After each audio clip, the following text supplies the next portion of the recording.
Hello, you're watching The Interview on France 24. I'm Philip Crowther in Washington, D.C. Our guest today here is one of the most progressive, most important progressive voices on Capitol Hill and a big ally of President Barack Obama in the U.S. House of Representatives. He represents Minnesota and the Democratic Party. Congressman Keith Ellison is our guest on The Interview today. Thank you very much for your time. Yeah, thank you for having me.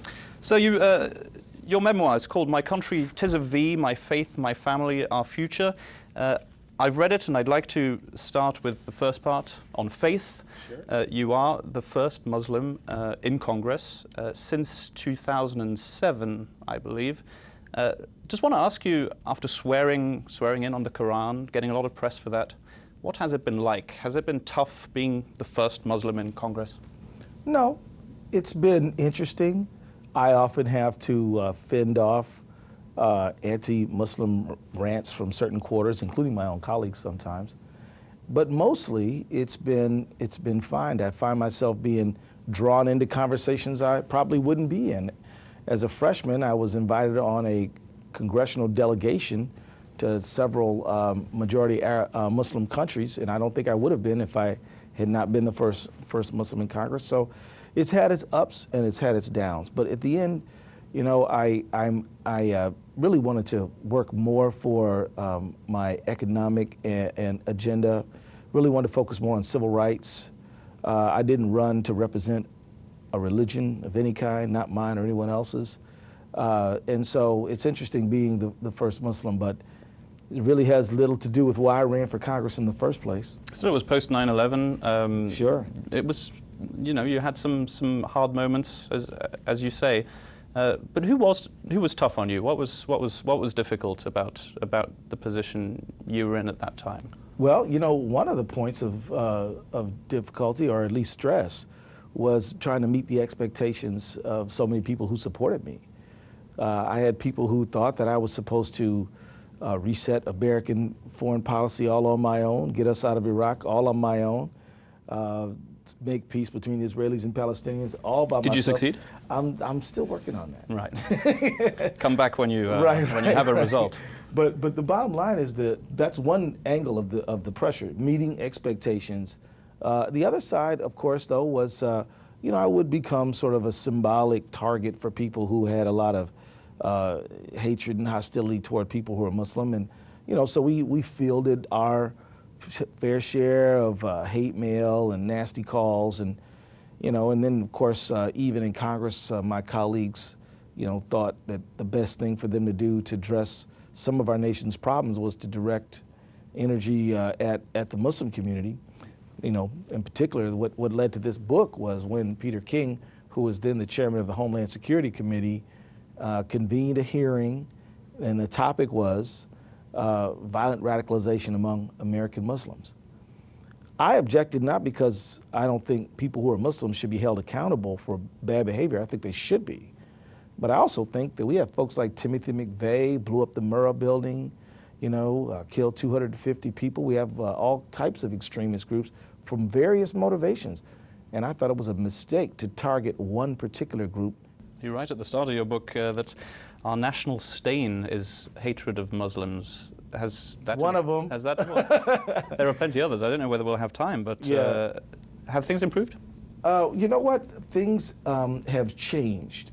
So there was a period when it was popular to rage hatefully against Muslims. So remember Terry Jones, he wanted to burn Qur'ans, was trying to provoke the Muslim community in the United States. We were not provoked, but he did provoke some people in Afghanistan, which led to some U.S. soldiers being killed, which was very sad and regrettable that he would do that. And you know, you had the whole mess about the Ground Zero mosque. There was no mosque, and it was not at Ground Zero, but that the myth took hold anyway. Anyway, a lot of that receded, and the marking point was when my colleague, Congresswoman Michelle Bachmann, accused Huma Abedin, who is a Muslim, married to a Jew, who worked for Hillary Clinton, accused her of being a plant of the Muslim Brotherhood. People who know Huma came out of the woodwork objecting to this and talking about how unfair it was. And since that time, the public sort of hate campaign really has receded. So you arrived in Congress in 2007. Barack Obama had his inauguration in 2009. So you've seen it all. You've seen that major change. Yeah, yes. The first black president in the United States. Do you think that during his time, race relations have improved, or maybe the contrary? Because during that time, obviously not the fault of the president, but we have had the Trayvon Martin case, Sure. which had a racial element to it, a lot of people would say. Yeah. We've had ID voter laws, which make it relatively difficult for minorities to vote, for example, in a presidential election. Mm-hmm. So are things improving, or are they going in entirely the wrong direction in this country? Well, I would say that things are complicated.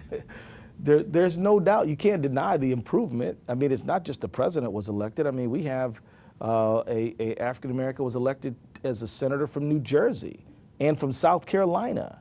The governor of Massachusetts is a black man. I mean, and the Congressional Black Caucus is 42 members strong. Several members are ranking members, and when we had the majority, they were chairs. There were blacks in mostly in the Democratic caucus, some in the Republican caucus.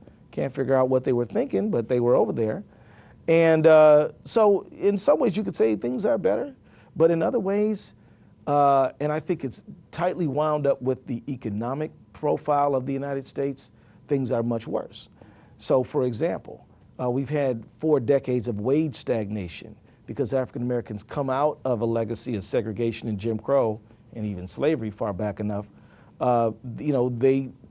They are more susceptible to economic trends with, like in the foreclosure crisis with the home ownership, with layoffs at the job site, with low pay. And so this has certainly had an effect. Now, I would argue that there are people who like to whip up, agitate, and try to, racial division.